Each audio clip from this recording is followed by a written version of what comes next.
Airborne and structureborne sound. When sound is transmitted in buildings, it happens via many paths, but it can be classified into two different ways.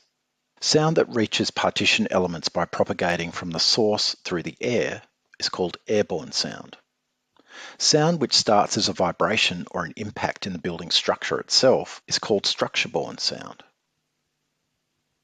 Let's look at this example. Sound is basically made up of pressure fluctuations in the air, like I talked about in an earlier section. When sound hits a partition or a wall, the varying sound pressures cause the partition to vibrate. Some of this vibrational energy is transferred to the partition itself. The vibration in the partition then sets the air on the other side of the partition in motion, and therefore generates sound in the adjacent space. As well as passing directly through wall materials, sound can also bypass wall partitions altogether. For example, the sound produced by a vehicle passing through an open window to a listener in a room. If the window is opened a sufficient amount, it doesn't really matter what the material of the rest of the building is or the facade, because the sound bypasses that material and finds its way through the opening. Structureborne noise transmission in buildings.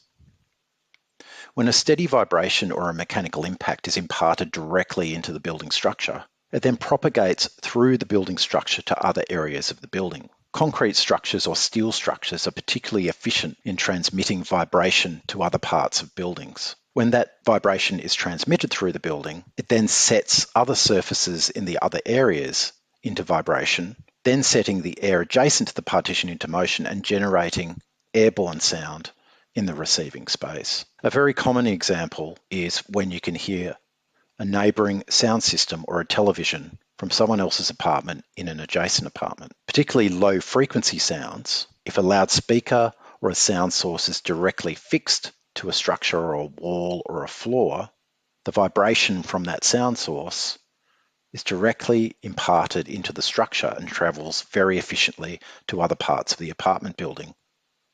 And that is why it's very common to hear low frequency sound, or that 63 Hz octave band sound in adjacent spaces that cause distraction and disturbance. Now here's a music box demonstration that I give to demonstrate the difference between airborne sound insulation and structureborne sound insulation, and the importance of dealing with both the structureborne path and the airborne path. Hi everyone, and welcome to my kitchen. Today I'm going to give you a demonstration using a music box of the difference between airborne sound transmission and structureborne sound transmission, and how you can reduce both of those. So what I'll do, I'm going to use this music box here. What I'm going to do is wind it up so it makes some music, and let you have a listen to what direct sound is from the source to the receiver, or from the source of noise to the listener. So have a listen to this.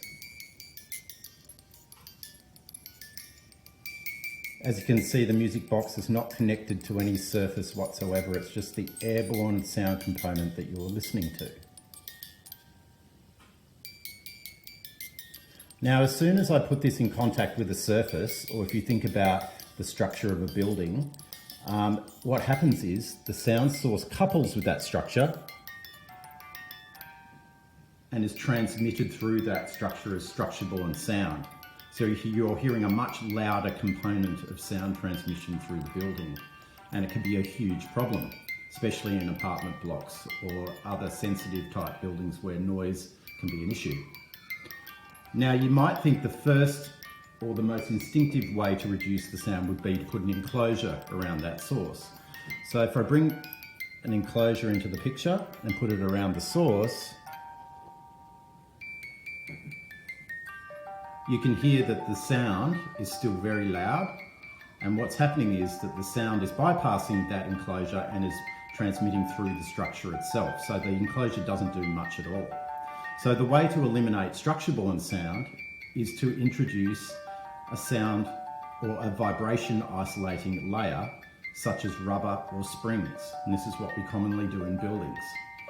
Now let's try something. I'll take the enclosure off. That's the sound when it's coupled to the structure. What I'll do is just wind up the music box again. And what we'll do is introduce a vibration isolating layer. So here's the structureborne sound. Now I'll introduce a layer of rubber. And as you can hear, that structureborne sound transmission path has now been eliminated, and you're hearing that direct sound from the source of the sound to the listener again, as we heard at the beginning.